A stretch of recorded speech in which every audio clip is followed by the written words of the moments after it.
ધોરણ 11 ફિઝિક્સ અને નવું ચેપ્ટર શરૂ કરવા માટે જઈ રહ્યા છીએ। આજે આપણે ચેપ્ટર નંબર 6 શરૂ કરીએ છીએ, કાર્ય, ઊર્જા અને પાવર। પ્રકરણ નંબર 6,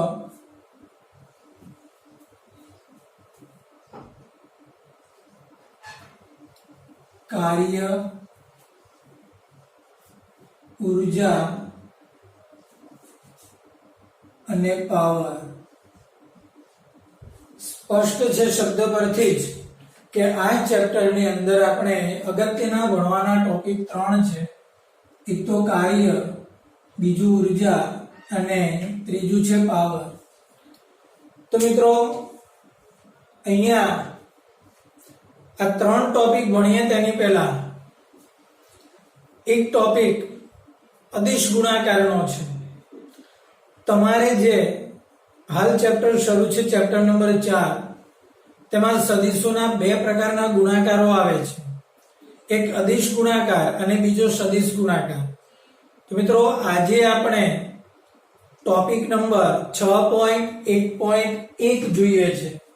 ટોપિક નંબર 6.1.1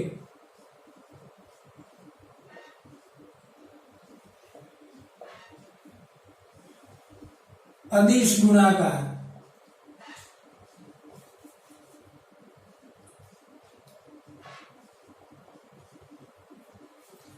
તો ગુણાકાર, સદિશોના ગુણાકાર બે રીતે હોય છે, એક તો અદિશ ગુણાકાર અને બીજો તેનો છે સદિશ ગુણાકાર।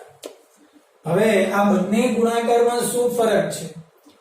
ધારો કે મારી પાસે આ એક સદિશ a છે અને આ બીજો સદિશ b છે અને બંને વચ્ચેનો ખૂણો થીટા છે।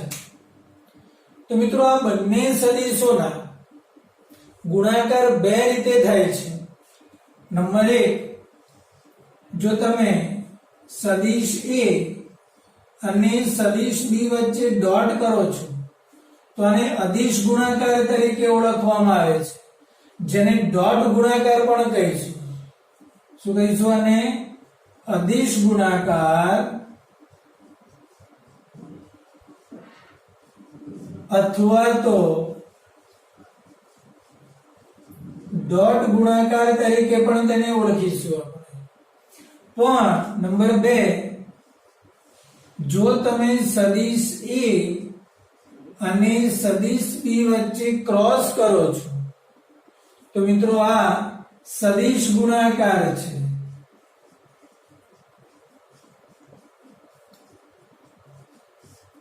અને આપણે ક્રોસ ગુણાકાર તરીકે પણ ઓળખીએ છીએ। તો ફરી પાછું, ડોટ ગુણાકાર એટલે અદિશ ગુણાકાર, વચ્ચે ટપકું થશે, અને ક્રોસ ગુણાકાર એટલે સદિશ ગુણાકાર, વચ્ચે ક્રોસ થશે। પ્રશ્ન એ થાય કે આ બંનેમાં ફરક શું છે, ડોટ ગુણાકાર કે ક્રોસ ગુણાકાર? મિત્રો જો ડોટ ગુણાકાર હશે તો a ડોટ b, તો મિત્રો આનું સાદુરૂપ આવું થશે, a નું મૂલ્ય લેવાનું, b નું મૂલ્ય લેવાનું અને બંને વચ્ચેના ખૂણાનું cos મૂલ્ય લેવાનું।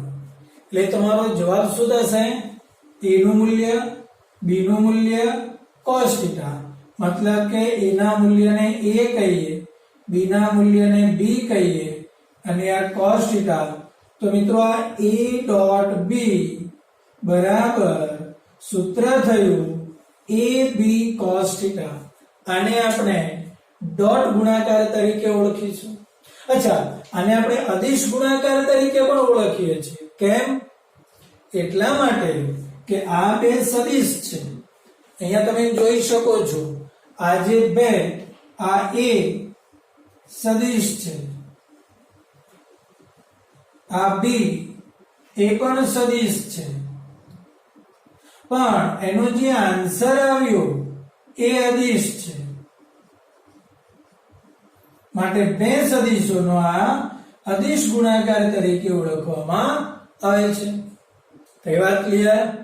પણ જો તમે તેનો ક્રોસ ગુણાકાર કરો છો, આ a ક્રોસ b તો મિત્રો આનું સાદુરૂપ આવું આવશે, a નું મૂલ્ય, b નું મૂલ્ય, આ a નું મૂલ્ય, b નું મૂલ્ય અને બંને વચ્ચેનો જે ખૂણો થીટા છે તેનું સાઈન મૂલ્ય અને n કેરેટ આ એકમ સદિશ છે મિત્રો. અહીંયા તમે જોઈ શકો આ જે આની દિશા છે તે એકમ સદિશ તરીકે લેવામાં આવે છે. હવે એ દિશા કઈ રીતે નક્કી કરવી? જો સદિશ એ આ બાજુ હોય, સદિશ બી આ બાજુ હોય અને બંને વચ્ચેનો આ ખૂણો હોય તો મિત્રો આ a ક્રોસ b ની આ જે દિશા છે તે બંનેના સમતલને લંબ હશે. એટલે કે મેં જે રીતે પેન મૂકેલી છે આ પેનની દિશા આ બાજુ છે તો આ દિશામાંનો એકમ સદિશ હશે. તો મિત્રો અહીંયા આ એક સદિશ રાશિ છે, આ પણ એક સદિશ રાશિ છે અને આ અદિશ રાશિ છે. પણ આ અદિશને આ દિશા મળેલી છે એટલે મિત્રો ઓવરઓલ ઇફેક્ટમાં એ સદિશ રાશિ બને છે. એટલે બે સદિશનો ગુણાકાર એ સદિશ સ્વરૂપે થયો. તો મિત્રો આ ગુણાકારને આપણે સદિશ ગુણાકાર કહીશું. આની વિગતે માહિતી ચેપ્ટર નંબર 7 માં તમે લેશો. અત્યારે આપણે વિગતવાર માહિતી આપણે ડોટ ગુણાકારની લેવાના છીએ.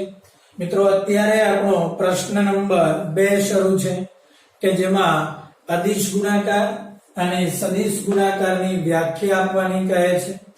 તો ફરી પાછું જણાવું, બે સદિશોનો ગુણાકાર એવી રીતે કરવામાં આવે કે જેથી મળતું પરિણામ એ અદિશ હોય તો આ ગુણાકારને અદિશ ગુણાકાર તરીકે ઓળખવામાં આવે છે. બે સદિશોનો ગુણાકાર એવી રીતે કરવામાં આવે કે જેથી મળતું પરિણામ સદિશ હોય તો આ ગુણાકારને સદિશ ગુણાકાર તરીકે ઓળખવામાં આવે છે. સૂત્ર આવશે a ડોટ b બરાબર ab cos θ. આ બાજુ સૂત્ર આવશે a ક્રોસ b બરાબર ab sin θ. અને તમે વિગતે લખશો મિત્રો તો આ a, આ b અને આ sin θ ઇન્ટુ n કેરેટ થશે. તો આખી આ સદિશ રાશિ થઈ ગઈ. આ એકમ સદિશ એટલે કે તેની દિશા આપી દીધી. ઓકે મિત્રો, ઠીક છે.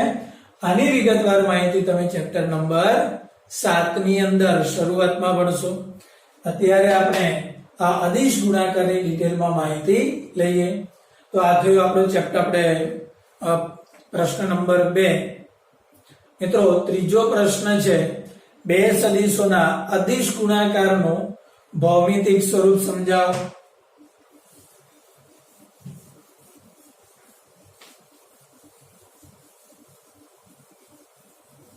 ઓકે મિત્રો, તો આ આપણે અદિશ ગુણાકાર તો મળેલો છે. હવે આનું ભૌમિતિક સ્વરૂપ આપણે સમજવાનું છે. કઈ રીતે સમજીશું? તો એના માટે તમારી પાસે બે રીત અંદર તમને આપવામાં આવેલી છે. પહેલા તો આપણે અદિશ ગુણાકાર માટેનું જે સૂત્ર છે એ સૂત્ર જરા એકવાર ક્લિયર કરી દઈએ. આ છે સદિશ a, આ છે સદિશ b અને આ થયો બંને વચ્ચેનો ખૂણો થીટા. તો મિત્રો આનો અદિશ ગુણાકાર કંઈક આ રીતે થશે.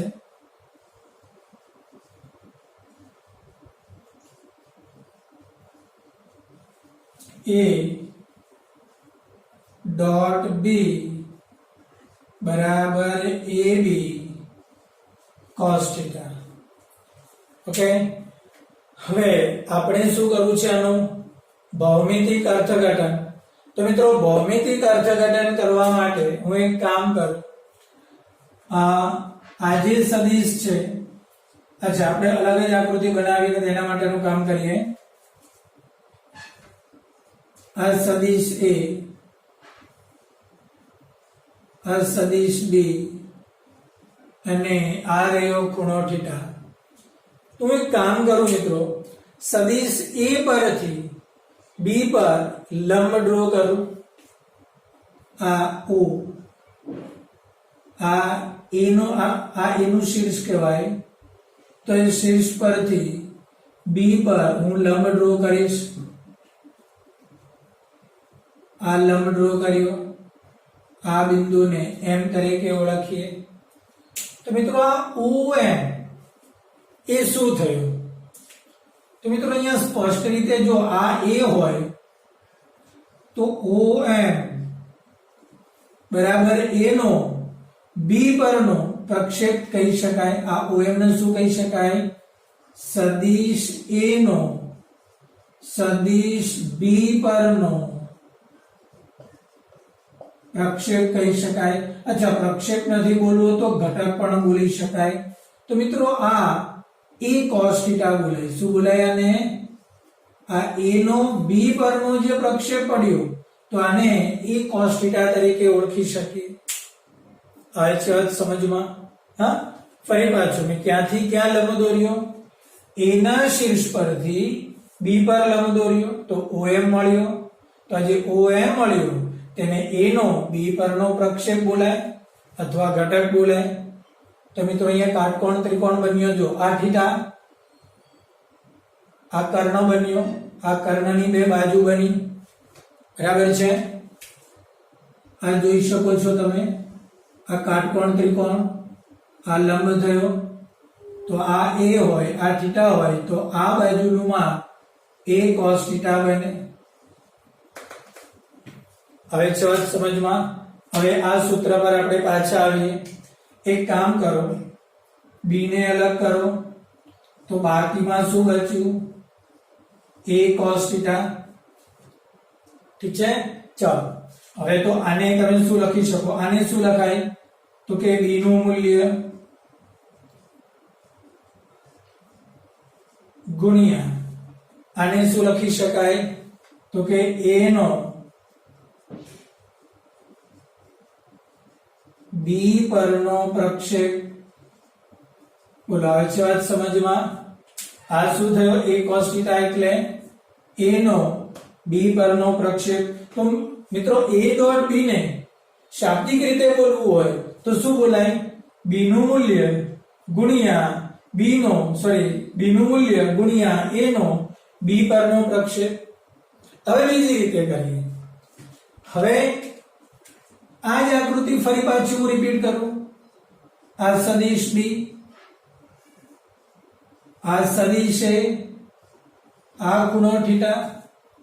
હવે મિત્રો હું એક કામ કરું, B પરથી A પર લંબ ડ્રો કરું. આ લંબ આ O છે. ઓકે, આ B પરથી A પર મેં લંબ ડ્રો કર્યો. જુઓ તો અહીંયા કાટકોણ બન્યો.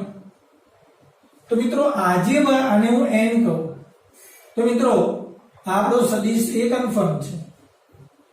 તો મિત્રો આ જે ON છે એ ON ને આપણે શું કહીશું?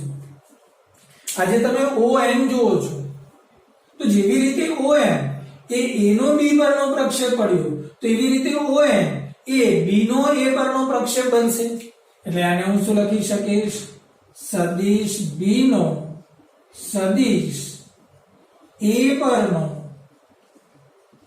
પ્રક્ષેપ બોલાય. આ B નો A પરનો પ્રક્ષેપ. તો ઓટોમેટિકલી રીતે આને હું B cos θ લખી શકું. આ કાટકોણ ત્રિકોણ થયો આખો, જેમાં આ કર્ણ થયો. ઓકે, આ 90 અંશનો ખૂણો થયો. તો આનો આ બાજુનો જે ઘટક છે એ મિત્રો આ B cos θ થશે કે નહીં?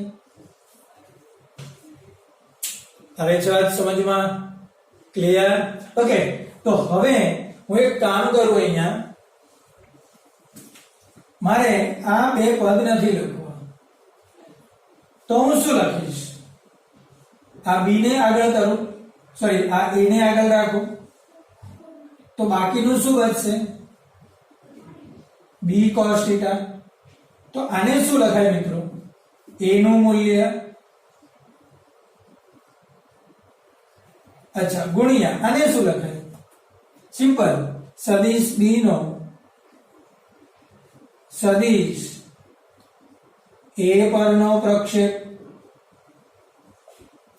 આઈ થિંક વાત તમારા મગજમાં હવે ઉતરી છે. જો હવે તમે આ રીતે બી લખી શકો ને આ રીતે બી લખી શકો, એઝ યુ લાઈક. જો તમે આ રીતે લખો તો શું લખાય? b નું મૂલ્ય a નો b પરનો પ્રક્ષેપ. અચ્છા, આ રીતે લખવું હોય તો a નું મૂલ્ય અને b નો a પરનો પ્રક્ષેપ. એટલે કોઈ પણ એક સદિશનું મૂલ્ય અને બીજા સદિશનો પહેલા સદિશ પરનો પ્રક્ષેપનો ગુણાકાર. આ થઈ અદિશ ગુણાકારની ભૌમિતિક વ્યાખ્યા. ફરી પાછું, અદિશ ગુણાકારની ભૌમિતિક વ્યાખ્યા આપણે આપવી હોય તો શું આપી શકીશું? કોઈ પણ એક સદિશનું મૂલ્ય અને બીજા સદિશનો પ્રથમ સદિશ પરના પ્રક્ષેપનો ગુણાકાર. આ વાત સમજમાં ક્લિયર? તો આ થયો અદિશ ગુણાકારનું ભૌમિતિક અર્થઘટન. ઠીક છે મિત્રો? ઓકે, ચલો. તો આ તમારો જે દર્પણ આપેલી છે, દર્પણનો પ્રશ્ન નંબર થશે 3. તેમાં 1 અને 2 બંને રીત મેં તમને કરાવી. તમારે તમારા જવાબમાં બે માંથી કોઈ પણ એક રીત લખશો તો પણ ચાલી જશે. ઓકે મિત્રો, ચાલો હવે ત્યાર પછીનો જે પ્રશ્ન છે એ પ્રશ્ન નંબર 4 થી લઈને પ્રશ્ન નંબર 10 સુધી એ અદિશ ગુણાકારના ગુણધર્મો છે. ઠીક છે? ચાલો ગુણધર્મો આપણે આગળ જોઈએ.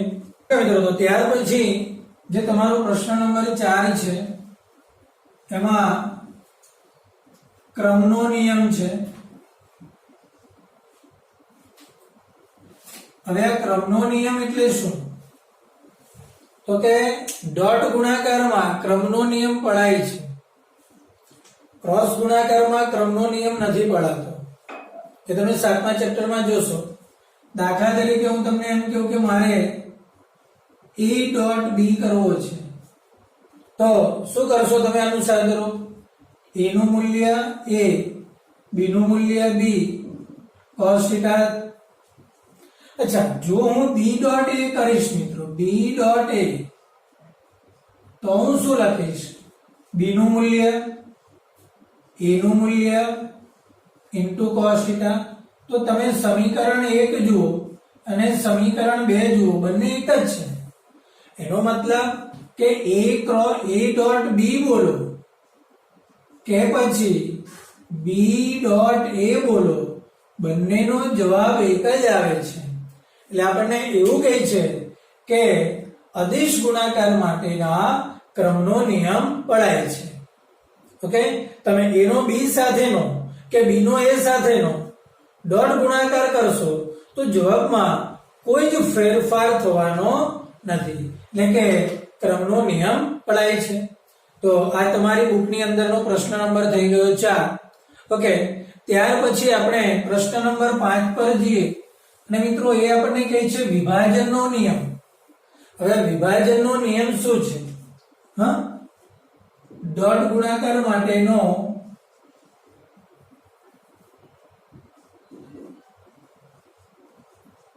વિભાજનનો નિયમ. હવે આ જે ડોટ ગુણાકારમાં આપણે વિભાજનની જો વાત કરીએ તો મિત્રો ધારી લો કે મારી પાસે કંઈક ડાબી બાજુનું પદ આવું છે, a dot b plus c. તો મિત્રો આનું વિભાજન કંઈક આવું થશે, e dot b plus e dot c. આને આપણે સાબિત કરવાનું છે. ફરી પાછું e dot b plus c બરાબર e dot b plus e dot c. કઈ રીતે? તો ધારી લો કે મારી પાસે આ એક સદિશ a છે. ઓકે, અહીંયા આ સદિશ b છે અને આ છે સદિશ c. હવે છે વાત સમજમાં? ઓકે, તો જો હું આ બંનેને જોડી દઈશ, આ b અને આ c, તો ચોથા ચેપ્ટરમાં તમે ભણી ગયા કે આ જે સદિશ આવશે એ સદિશ મિત્રો b પ્લસ c આવશે. હવે છે વાત સમજમાં. ઓકે, આ જે સદિશ આવશે એ કયો સદિશ આવશે? b plus c. હવે મારે તો a dot b plus c કરવો છે, એટલે ડાબી બાજુનું પદ બરાબર a dot b plus c.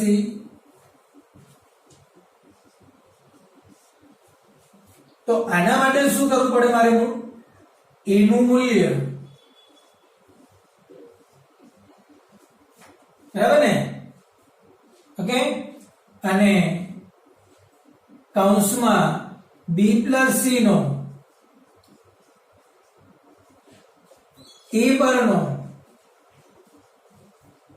પ્રક્ષેપ કરવો પડે. હવે છે વાત સમજમાં. શું કરવું પડશે?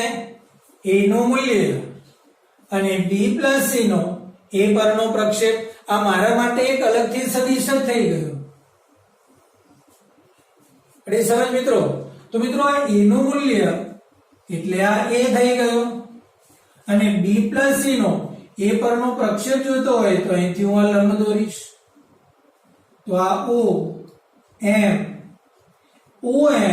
એ મારા માટે b પ્લસ c નો a પરનો પ્રક્ષેપ થઈ ગયો.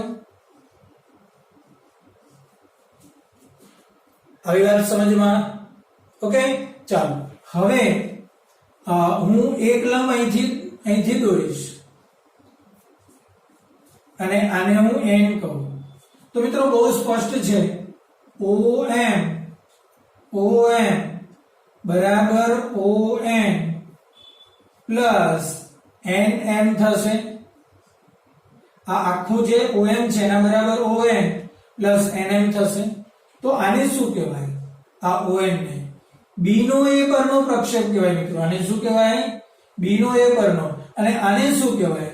આને c નો a પરનો પ્રક્ષેપ કહેવાય. ફરી પાછું, આ શું છે? b નો a પરનો પ્રક્ષેપ. તો આને શું કહેવાય? c નો a પરનો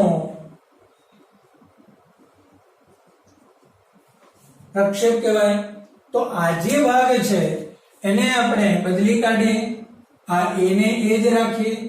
તો આ OM ની જગ્યા પર શું લાગી જશે મિત્રો? ON plus NN. ચાલો કૌંસ છૂટા કરો.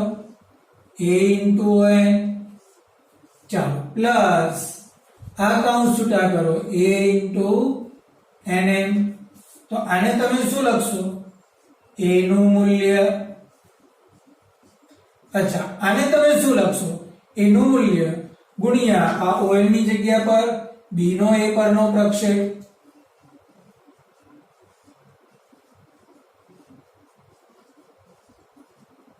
તો આ શું થયું? જો a નું મૂલ્ય અને b નો a પરનો પ્રક્ષેપ. તો મિત્રો આ થઈ ગયો a ડોટ b. તો આવી જ રીતે આના માટે તમે શું લખશો? a નું મૂલ્ય. અને આના માટે તમે શું લખશો? c નો a પરનો પ્રક્ષેપ. તો આના બરાબર તમે લખી શકશો મિત્રો a ડોટ c. તો જો આપણે જે સાબિત કરવાનું હતું a dot b plus a dot c આવી ગયું. સમજમાં આવે છે વાત? તો અહીંયા આપણે વિભાજન કર્યું સદિશનું. ઓકે, એટલે આ પહેલા આ બેનો સરવાળો અને એનો a સાથેનું જ્યારે અદિશ ગુણાકાર કરીએ છીએ ત્યારે a નો અને b નો અદિશ ગુણાકાર વત્તા a નો અને c નો અદિશ ગુણાકાર પણ ત્યાં થાય છે. બોલો આવે છે વાત સમજમાં? ચિત્ર થાય છે ક્લિયર? ઓકે, તો મિત્રો આ થયો તમારો પ્રશ્ન નંબર 5. મિત્રો એકદમ નાના નાના પ્રશ્ન અહીંયા બને છે. તમારી ટેક્સ્ટ બુકમાં આ બધા જ ગુણધર્મો એક સાથે સળંગાવશે. ઓકે, ત્યાર પછી પ્રશ્ન નંબર 6 ની અંદર તમને એવું કહે છે કે બે સદિશો જો સમાંતર હોય તો શું થાય?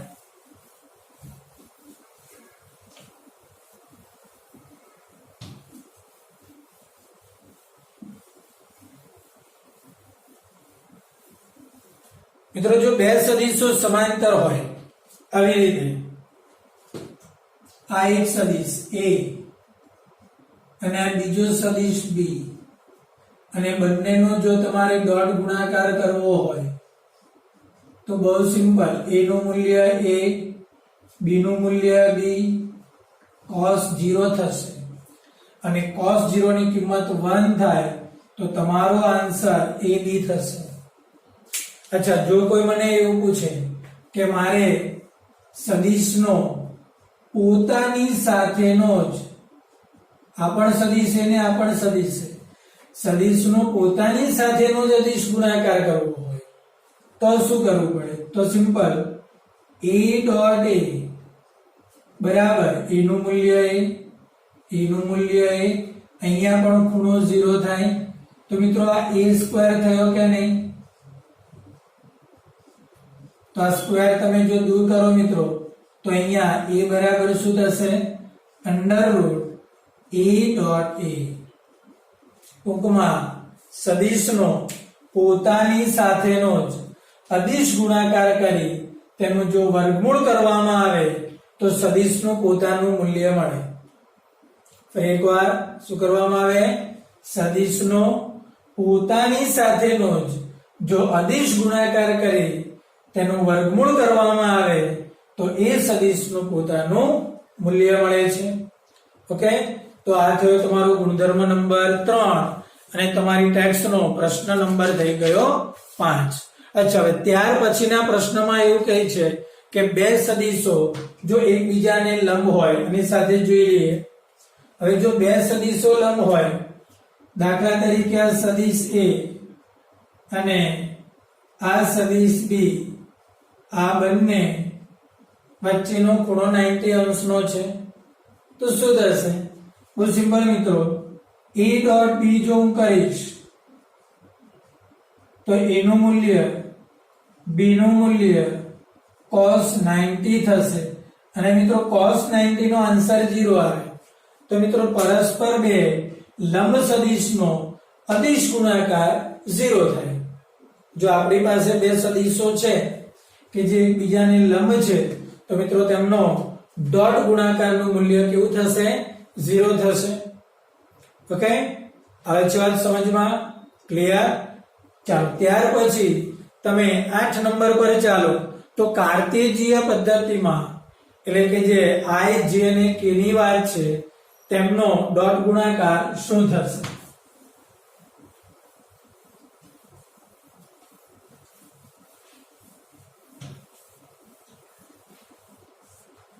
આપણને ખબર છે મિત્રો, આ x અક્ષ, આ y અક્ષ અને આ z અક્ષ લઈએ તો મિત્રો x અક્ષની દિશામાંના એકમ સદિશને i કેરેટ કહેવાય, y અક્ષની દિશામાંના એકમ સદિશને j કેરેટ કહેવાય અને z અક્ષની દિશામાંના એકમ સદિશને k કેરેટ કહેવાય. અચ્છા, જો મારે i ડોટ i કરવો છે, i ડોટ i, તો હમણાં જે કામ કર્યું તે જ શું? i નું મૂલ્ય તો કે 1, એકમ સદિશ છે એટલે એકમ સદિશનું મૂલ્ય 1 આવે. ફરી પાછું i નું મૂલ્ય 1 અને બંને વચ્ચેનો ખૂણો એટલે કે cos 0, તો cos 0 પણ 1 જ આવે, 1 ગુણ્યા 1 ગુણ્યા 1 એટલે 1. આ જ રીતે j ડોટ j કરવો હોય તો j નું મૂલ્ય 1, પાછું j નું મૂલ્ય 1 અને cos 0 એ પણ પાછું 1, મતલબ કે 1 આવે. તો આનો મતલબ i ડોટ i બરાબર j ડોટ j બરાબર k ડોટ k બરાબર 1 થશે. હવે ચાલ સમજમાં. પણ જો મારે i ડોટ j કરવું હોય તો i નું મૂલ્ય 1, j નું મૂલ્ય પણ 1, પણ બંને વચ્ચેનો ખૂણો 90 થાય અને મિત્રો cos 90 એ 0 થાય એટલે i ડોટ j કરું તો 0 થાય. અચ્છા, આ જ રીતે j ડોટ k કરું તો પણ એ 0 થાય અને આ જ રીતે k ડોટ i કરું તો એ પણ 0 થાય. આનો મતલબ કે સજાતીય હોય, સરખા હોય તો તેનો ડોટ ગુણાકાર 1 થશે અને જો જુદા જુદા હોય તો તેનો ડોટ ગુણાકાર થશે 0. ફરી પાછું i dot i, j dot j, k dot k 1, i dot j, j dot k, k dot i 0. હવે છે વાત સમજમાં? ઓકે, તો આ થયો તમારો પ્રશ્ન નંબર 8. મિત્રો અહીંયા પ્રશ્ન નંબર 8 ચોક્કસથી છે પણ તમારો આ ગુણધર્મ છે. ઓકે, ચાલો આ જ રીતે હવે 9મા નંબરના પ્રશ્ન પર જઈએ. શું કહે છે? જો કાર્ટેશિય ઘટકોના સ્વરૂપમાં અદિશ ગુણાકાર કરવાનો છે.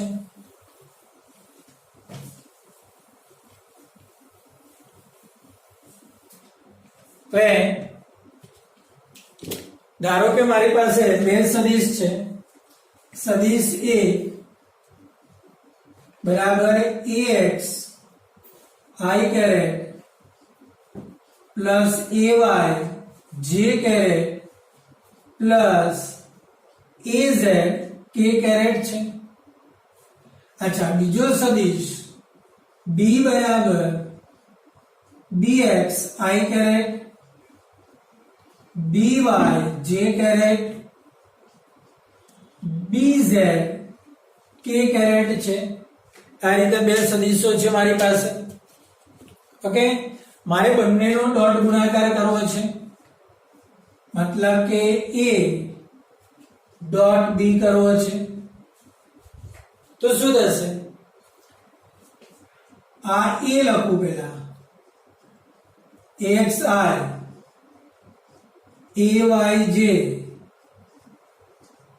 azk અને ડોટ આ b લખું bxi byj bzk. ઓકે, તો જો આ બાજુના પદમાં 3 છે, આ બાજુમાં 3 ને 3 નો ગુણાકાર એટલે 9 પદ થશે. જરા ધ્યાનથી જુઓ. આ જુઓ ax bx ax bx i dot i આ i ડોટ i એટલે 1 થઈ ગયો. પડી સમજ? ચાલો બીજું પદ ax by. Okay, ax by i dot j એટલે 0 થઈ ગયો. અચ્છા, અહીંયા કૌંસમાં 1 હતો. ચાલો ત્રીજું પદ ax bz i dot k એ પણ 0 થઈ ગયો. હમણાં જ આપણે જોયું. ચાલો હવે આનો ગુણાકાર કરીએ. ay bx j dot i એટલે 0 થશે. ચાલો પ્લસ ay by આ j ડોટ j એટલે 1 થશે. Plus ay bz j dot k એ પણ 0 થઈ જશે. ત્રીજો ગુણાકાર az bx k dot i એટલે 0 થશે.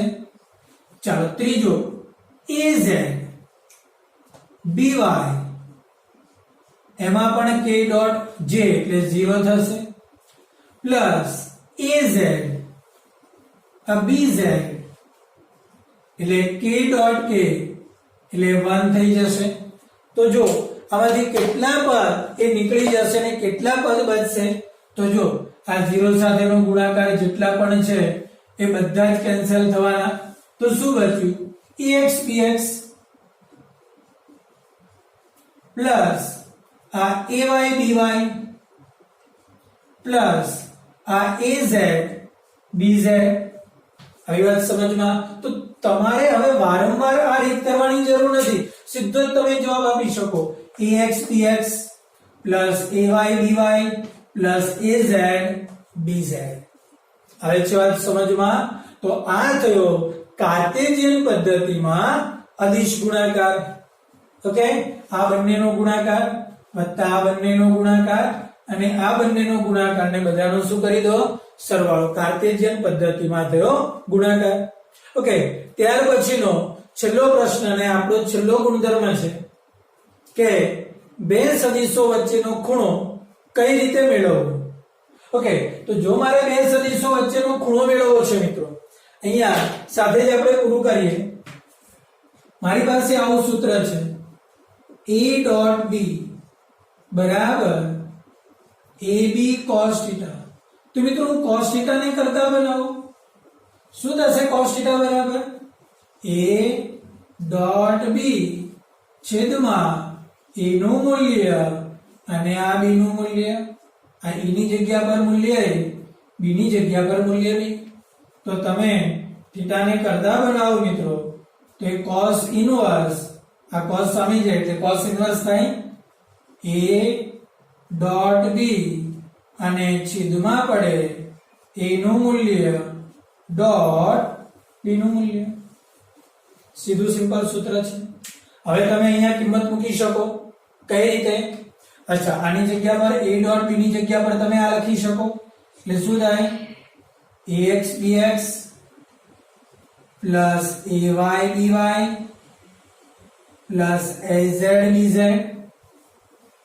છેદમાં a ના મૂલ્યની જગ્યા પર આનું જો મૂલ્ય જોઈતું હોય તો ચોથા ચેપ્ટરમાં તમે ભણી ગયા under route ax square plus ay square plus az square અને ગુણાકારમાં હવે b નું મૂલ્ય મૂકવું પડે એટલે b નું મૂલ્ય શું આવશે bx square plus by square plus bz square આવે અને અહીંયા આ cos ઇનવર્સ તો ખરો જ તો આ તમારો થીટા મળી ગયો બોલો હવે છે વાત સમજમાં એટલે આ સૂત્રનો ઉપયોગ કરીને તમે ડાયરેક્ટ જો તમારી પાસે આવી રીતે બે સદિશો આપેલા હોય અને તમને કોઈ પૂછે કે આ બંને સદિશો વચ્ચેનો ખૂણો કેટલો થાય તો આ સૂત્રમાં તમે કિંમત મૂકીને ડાયરેક્ટ બંને વચ્ચેનો ખૂણો શોધી શકો છો હવે છે વાત સમજમાં મિત્રો આ બધી જ વસ્તુ તમારે ચોથા ચેપ્ટરના